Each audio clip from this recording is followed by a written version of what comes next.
জাতীয় চার নেতা হত্যায় 10 আসামির সাজা কার্যকর হয়নি এখনো, খুনিদের ফিরিয়ে আনার প্রক্রিয়া চলছে জানালেন স্বরাষ্ট্রমন্ত্রী।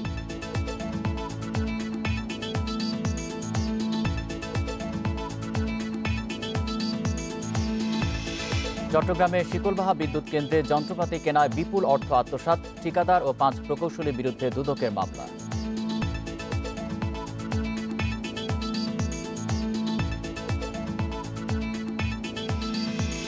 ফেনীর ছাগলনাইয়ার সাবেক ওসি সহ 11 পুলিশের বিরুদ্ধে মামলা, ক্রসফায়ারে হত্যা চেষ্টা ও মাদক দিয়ে ফাঁসানোর অভিযোগ।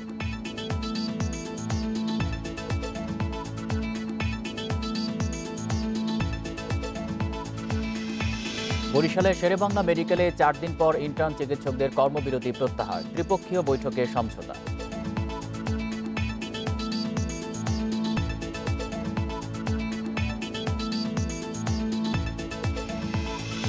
আগাম রোপা আমন কাটা ও মারাই শুরু, কয়েক দফা বন্যার পরও বাম্পার ফলনে ক্ষতি পোষানোর আশা।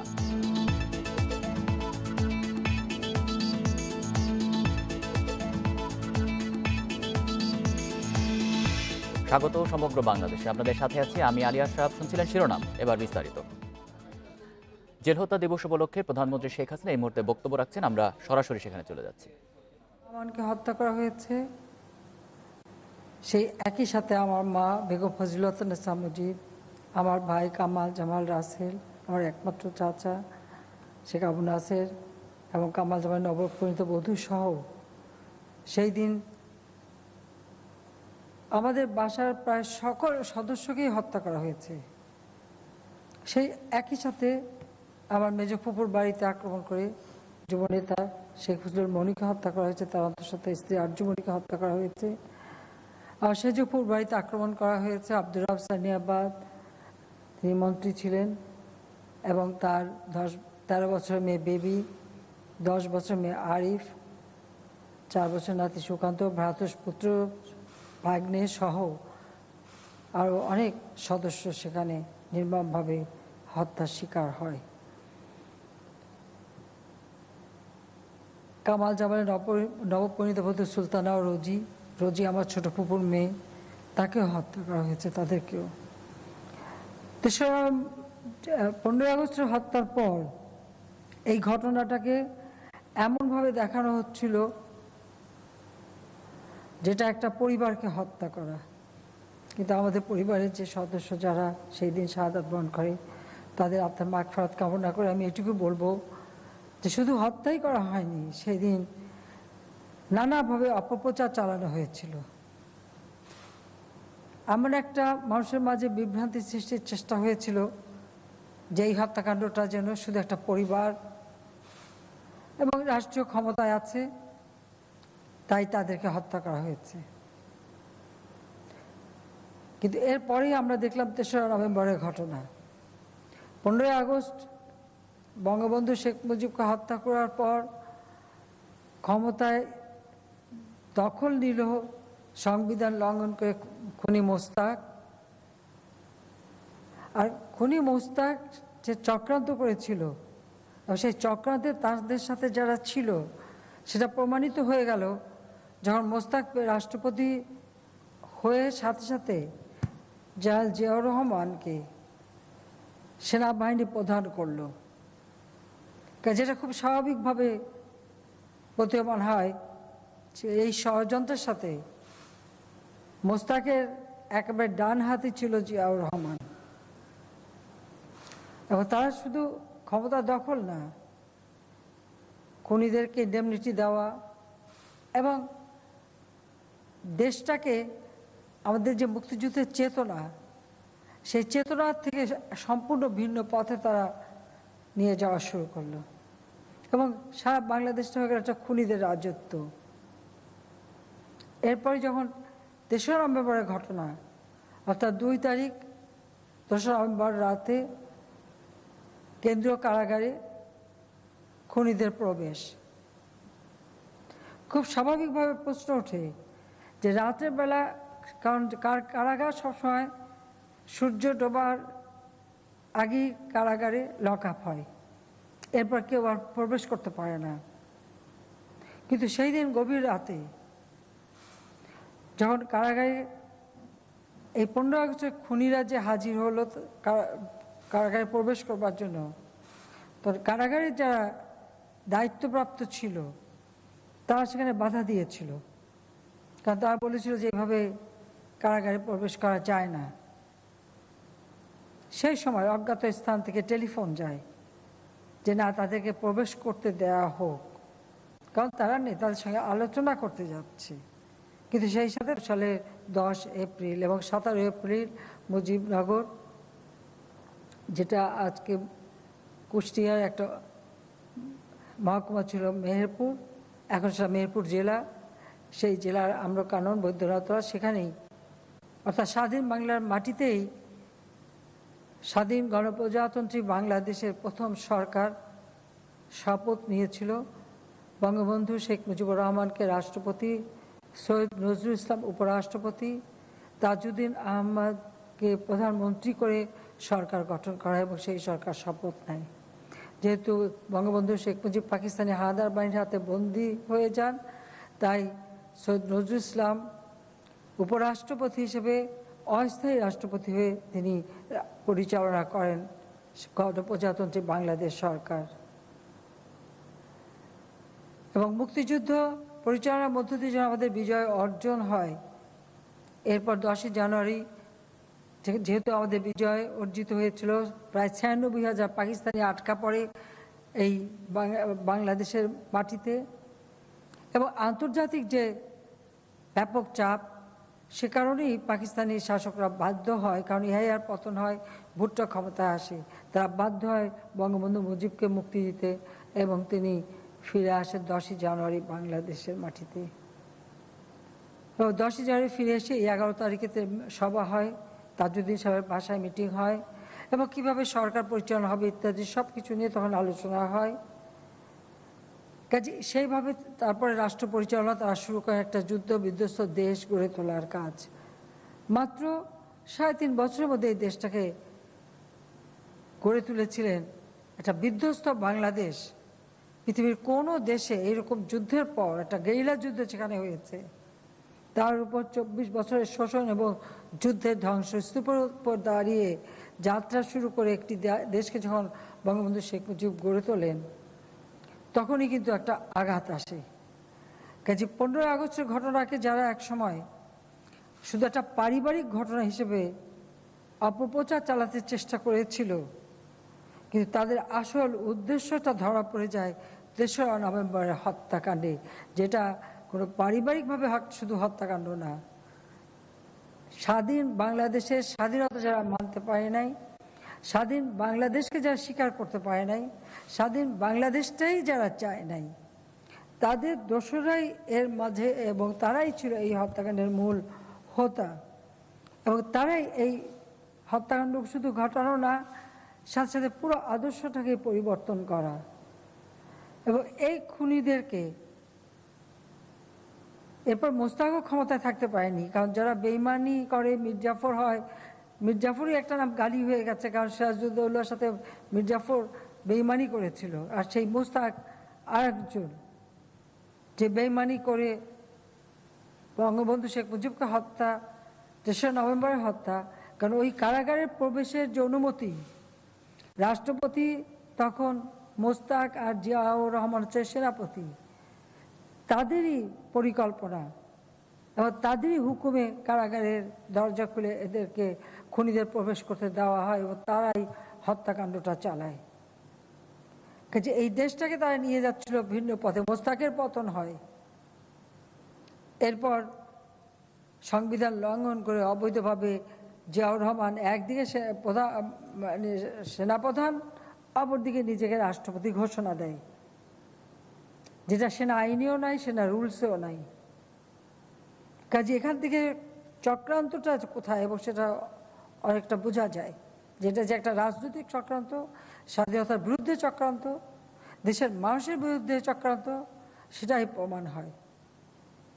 এবং এরপর বাংলাদেশের যে অবস্থাটা আমরা দেখি, একের পর এক কু হতে থাকে এবং যত মুক্তিযোদ্ধা অফিসার, সৈনিক এবং সাধারণ সৈনিক, সেনা বাহিনীর যেমন অফিসার সৈনিকরা মারা যায়, হত্যা করা হয় তাদেরকে, আবার অপরদিকে এয়ারফোর্সের প্রায় 565 জন, সেটা এয়ারফোর্সের অফিসার সহ অন্যান্য, তাদেরকে হত্যা করা হয় 77 সালে। 75 থেকে আমরা যদি দেখি বারবার কু হয়েছে, শুধু তাই না, প্রতি রাতে কারফিউ চলতো, একেবারে রাত 11টা থেকে সকাল 6টা পর্যন্ত বাংলাদেশের কারফিউ।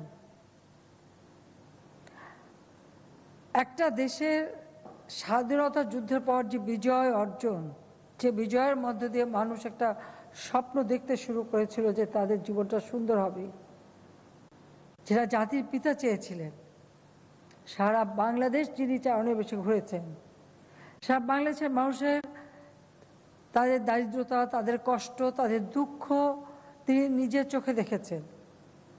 তিনি নিজের জীবনে কিছুই চাননি, এই বাংলাদেশের মানুষের স্বাধীনতা এনে দেবেন এবং সেই সাথে তাদের আর্থসামাজিক উন্নতি করবেন। এটাই ছিল বঙ্গবন্ধু শেখ মুজিবের একমাত্র লক্ষ্য, যে বাংলাদেশের মানুষ খেয়ে পরে সুন্দরভাবে বাঁচবে। আর মুক্তিযুদ্ধের বিজয়ের পর সারা বিশ্বব্যাপী আমাদের যে একটা সম্মান ছিল যে আমরা বিজয়ী জাতি, 75 15ই আগস্ট জাতির পিতাকে হত্যার পর সেই সম্মানটাও আমরা হারাই। একটা খুনির জাতি হিসেবে মানুষের কাছে পরিচিত হতে হয়। এবং যে জাতিকে নিয়ে বঙ্গবন্ধু স্বপ্ন দেখতেন যে তারা নিজের পায়ে দাঁড়াবে, মর্যাদা নিয়ে চলবে, মাথা উঁচু করে বিশ্বে চলবে, সেখানে সকলের কাছে হাত পেতে এদেশকে চলতে হতো, মানুষের করুণা ভিক্ষা করে চলতে হতো, মানুষের দয়া দক্ষিণা নিয়ে চলতে হতো, এমন পর্যায়ে নিয়ে গিয়েছিল। আর সেই সাথে সাথে আমাদের উপর, বিশেষ করে আওয়ামী লীগের নেতা কর্মীদের উপর অকথ্য অত্যাচার নির্যাতন। আওয়ামী লীগ, ছাত্রলীগ, যুবলীগের কত নেতাকর্মী হত্যা করা হয়েছে, গুম করে দেওয়া হয়েছে, কত পরিবার লাশ খুঁজে পায়নি। জিয়াউর রহমান ক্ষমতা থাকতে এভাবে, যেমন সেনা বাহিনীর সদস্য, সৈনিক, অফিসার, এমনকি মুক্তিযোদ্ধা অফিসার, তাদেরকেও যেমন হত্যা করেছে, ঠিক তেমনি আমাদের আওয়ামী লীগের নেতাকর্মী, যুবলীগ, ছাত্রলীগেরও বহু নেতাকর্মীকে একইভাবে তারা হত্যা করেছে। শুধু হত্যাকাণ্ডই করেনি, একটা জাতিকে, একটা প্রজন্মকে ধ্বংস করে দিয়েছে। যারা মেধাবী ছাত্র, এক হাতে তাদের হাতে পুরস্কার তুলে দিয়েছে, অপর হাতে তাদের হাতে তুলে দিয়েছে অস্ত্র, অর্থ, বানিয়েছে সন্ত্রাসী, সন্ত্রাস, জঙ্গিবাদ, মাদক, এইসব দিয়ে প্রত্যেকটা শিক্ষা প্রতিষ্ঠানকে ধ্বংস করেছে। তাদের অবৈধ ক্ষমতাকে বৈধ করা এবং কুক্ষিত করবার চেষ্টা করেছে। এদেশে নির্বাচন নিয়ে প্রশ্ন ওঠে, এই নির্বাচনে কারা শুরু করেছিল? জিয়াউর রহমান প্রথম তার হ্যাঁ না ভোট, নায়ের বাক্স কেউ খুঁজে পায়নি, 100 ভাগের অনেক উপরে ভোট পড়ে গেল তার পক্ষে। তারপরে তার রাষ্ট্রপতি নির্বাচনের প্রহসন, এই নির্বাচনী প্রহসন, সিল মারো, বাক্স মারো আর খালি ঘোষণা দাও, এটা তো জিয়াউর রহমানেরই শুরু করা। এরপরে তার রাজনৈতিক দল গঠন, বাংলাদেশের রাজনৈতিক দল হিসেবে যারা পরিচয় দেয় তারা কাদের হাতে তৈরি করা?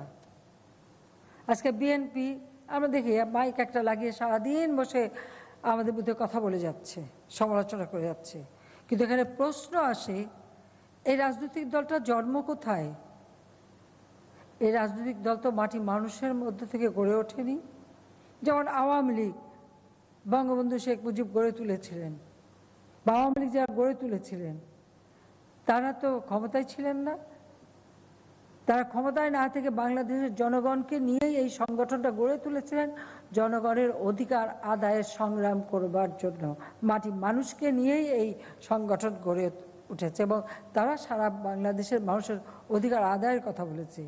আর বিএনপির জন্মস্থানটা কোথায়? সেটা তো ক্যান্টনমেন্টে। জিয়াউর রহমান সেনাপ্রধান, সেই ঘোষিত রাষ্ট্রপতি, ক্ষমতায় বসে একটা নির্বাচনী প্রহসন করে তারপরে দল একটা গঠন করেছে। ক্ষমতায় বসে ক্ষমতার উচ্ছিষ্ট বিলিয়ে যে দলের সৃষ্টি হয়, সে দল জাতিকে কি দেবে?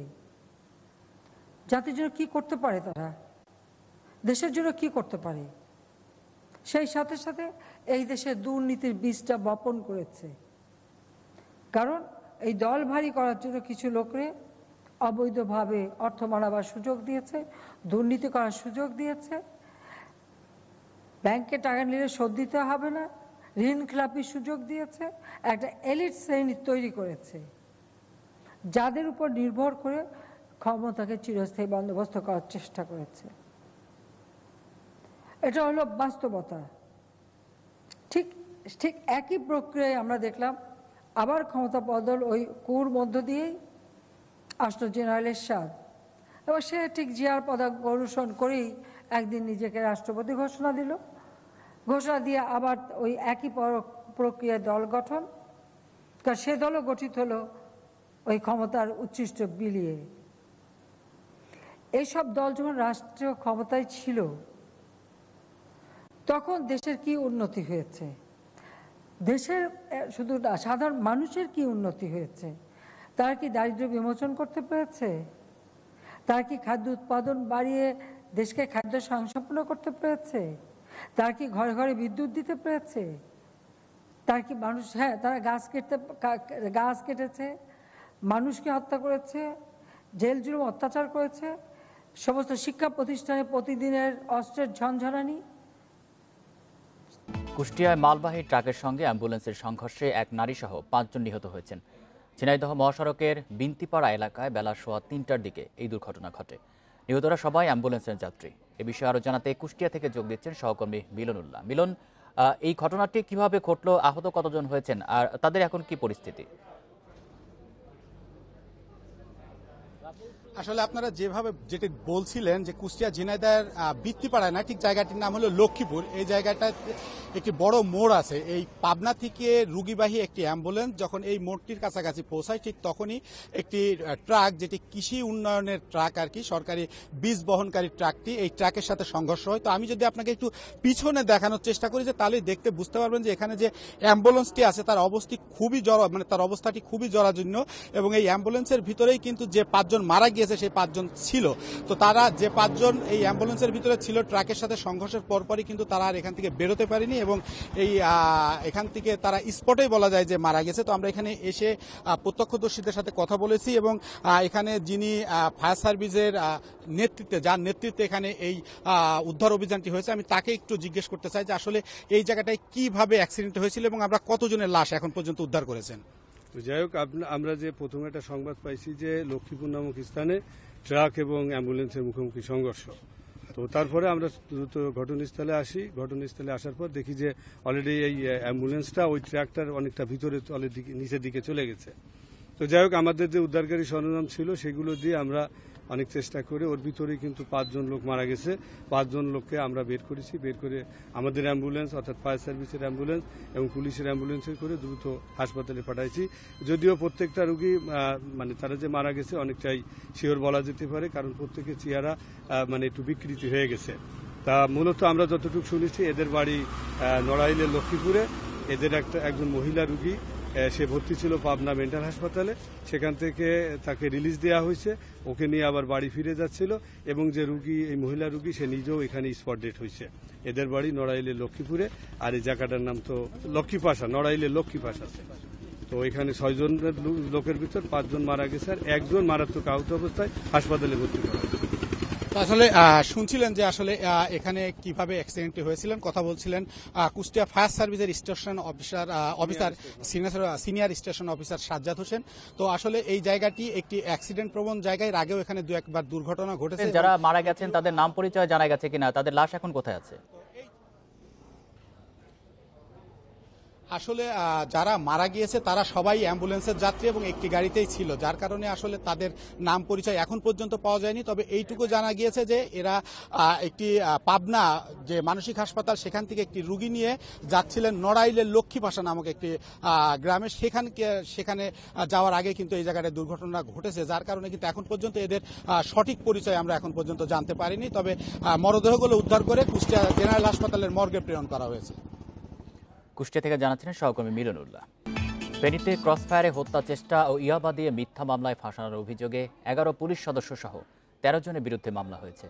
সকালে ফেনীর সিনিয়র জুডিশিয়াল ম্যাজিস্ট্রেট কামরুল হাসানের আদালতে মামলাটি করেন ট্রাক চালক মোহাম্মদ গিয়াসউদ্দিন দুলাল। মামলায় বলা হয়, গেল বছরের 17 জানুয়ারি ফেনীর কাজিরবাগে মাটি বোঝাই ট্রাক নিয়ে যাওয়ার সময় দুলালের কাছে 5 লাখ টাকা দাবি করেন ছাগলনাইয়া থানার কয়েকজন পুলিশ সদস্য ও 2 সোর্স। এ সময় তাকে মাদক মামলার ভয়ও দেখানো হয়। টাকা দিতে অস্বীকৃতি জানালে দুলালকে মাইক্রোবাসে তুলে ছাগলনাইয়ার পাঠাননগরের ব্রাদার্স ব্রিকফিল্ডে নিয়ে যান তারা। সেখানে ওসি SM মোর্শেদ গিয়ে তার কাছে 5 লাখ টাকা দাবি করেন, কিন্তু টাকা দিতে অস্বীকৃতি জানালে ক্রসফায়ারের হুমকি দেওয়া হয় দুলালকে। পরে ওসির নির্দেশে তার ডান পায়ে 3 রাউন্ড গুলি করা হয়। এরপর বেধড়ক পিটিয়ে আহত অবস্থায় ফেনী জেনারেল হাসপাতালে ভর্তি করা হয়। অবস্থা আশঙ্কাজনক হলে পরে তাকে চট্টগ্রাম মেডিকেলে পাঠানো হয়। সেখানে চিকিৎসকেরা তার ডান পা কেটে বাদ দেন। পরে তার বিরুদ্ধে 1400 ইয়াবা বহনের অভিযোগে মাদকদ্রব্য নিয়ন্ত্রণ আইনে মিথ্যা মামলা দায়ের করে কারাগারে পাঠানো হয়। কর্মবিরতি প্রত্যাহার করেছে বরিশাল শের-ই-বাংলা মেডিকেল কলেজ হাসপাতালের ইন্টার্ন চিকিৎসকেরা। মেডিকেল কলেজ হাসপাতাল কর্তৃপক্ষ ও ইন্টার্ন চিকিৎসক প্রতিনিধিদের মধ্যে আলোচনার পরিপ্রেক্ষিতে কর্মবিরতি প্রত্যাহার করেন তারা। এর আগে 3 দফা দাবিতে শনিবার দুপুর থেকে অনির্দিষ্টকালের ধর্মঘট শুরু করেন ইন্টার্ন চিকিৎসকেরা। 4 দিন ধরে কর্মবিরতির কারণে ভোগান্তিতে পড়েন সে বাড়িতে আসা রোগীরা। গত 21 অক্টোবর সহকারী রেজিস্ট্রার মাসুদ খান, ইন্টার্ন চিকিৎসকদের সভাপতি সজল পান্ডে এবং সাধারণ সম্পাদক তরিকুল ইসলাম সহ 8-10 জনের বিরুদ্ধে তার উপর হামলার অভিযোগ করেন পরিচালকের কাছে। পরদিন ইন্টার্ন চিকিৎসকেরা ডায়াগনস্টিক সেন্টার থেকে কমিশন নেওয়ার পাল্টা অভিযোগ আনেন মাসুদের বিরুদ্ধে। এরপর 30 অক্টোবর 10 জনের বিরুদ্ধে মামলা করেন মাসুদ। এর পরিপ্রেক্ষিতে কর্মবিরতি শুরু করেন ইন্টার্ন চিকিৎসকেরা। বিভিন্ন জেলায় শুরু হয়েছে আগাম রোপা আমন ধান কাটা মারাই। সোনালী ফসল ঘরে তুলতে ব্যস্ত হয়ে পড়েছেন চাষিরা। কয়েক দফা বন্যার পরও এবার বাম্পার ফলন হয়েছে, আর বাজারে ধানের দাম চড়া থাকায় ক্ষতি পুষিয়ে ঘুরে দাঁড়ানোর স্বপ্ন দেখছেন তারা।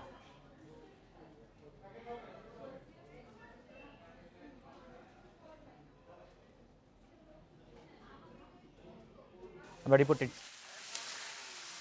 দিনাজপুরে মাঠ জুড়ে দোল খাচ্ছে সোনালী ধানের শীষ। আগাম জাতের বাড়ি, হাইব্রিড এবং সুগন্ধি জোঠা কাটারি ও কোঠরা কাটারি ধানের চাষ হয়েছে বেশি। উৎপাদন ভালো হওয়ায় হাসির ঝিলিক কৃষকের মুখে। এরই মধ্যে ফসল ঘরে তুলতে ব্যস্ত হয়ে পড়েছেন তারা। এটা কাটতে হবে, বাঁধিতে হবে, জোড়াইতে হবে, ঢাই ডিঙাইতে হবে, এখানে হাতে মারতে হবে। আগাম জাতের ফসল চাষে কৃষকদের উৎসাহ ও সহায়তা দেওয়ার কথা জানিয়েছে কৃষি বিভাগ।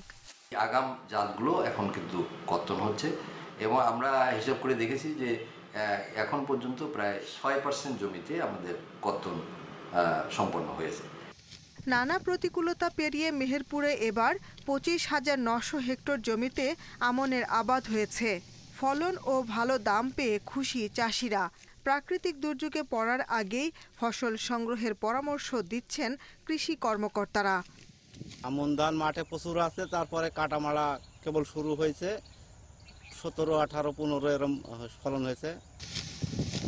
নড়াইল ও ঝিনাইদহে ধান কাটা ও মাড়াইয়ে ব্যস্ত কৃষক। প্রকারভেদে নতুন ধান বিক্রি হচ্ছে 800 থেকে 1100 টাকায়। খুব সুন্দর ফসল পাইছি আমরা, পোকা টাকা খুব কম আছে। এখন তো আমরা ধান কাটতেছি। এত সুন্দর ফসল আমরা বহুদিন পাইনি। কোন একটা জমিতে যে এই জমিটা খারাপ এ বলার কায়দা নেই। আমনের বাম্পার ফলন হয়েছে চুয়াডাঙ্গাতেও। এতে বন্যার ক্ষতি পুষিয়ে নেয়ার আশা চাষিদের। ধানটা খুব মাঠে ভালো হয়েছে। এর আগেও আমরা করেছি এই ধান, খুব সুন্দর ফলন হয়। ধানটা খুব ভাত খেতেও খুব ভালো। যশোরের শার্শা ও বেনাপোলে হাইব্রিড জাতের ধান চাষ হয়েছে বেশি। বিঘা প্রতি উৎপাদন হয়েছে 25 থেকে 30 মণ। Shahnaz Parvin, independent news desk. যশোরের শার্শায় পারিবারিক কলহের জেরে স্ত্রী রওশন আরাকে কুপিয়েছে স্বামী আনারুল ইসলাম। দুপুরে উপজেলার বুরুজবাগান গ্রামে এই ঘটনা ঘটে। নাভারণ সার্কেলের অতিরিক্ত পুলিশ সুপার জুয়েল ইমরান জানান, পারিবারিক কলহের জেরে স্ত্রী রওশন আরাকে ধারালো অস্ত্র দিয়ে হত্যার চেষ্টা করে। এ সময় তার চিৎকারে স্থানীয়রা ঘটনাস্থলে গিয়ে রওশন আরাকে গুরুতর অবস্থায় উদ্ধার করে হাসপাতালে পাঠায়। পরে দেশীয় অস্ত্রসহ পুলিশ আনারুলকে আটক করেছে।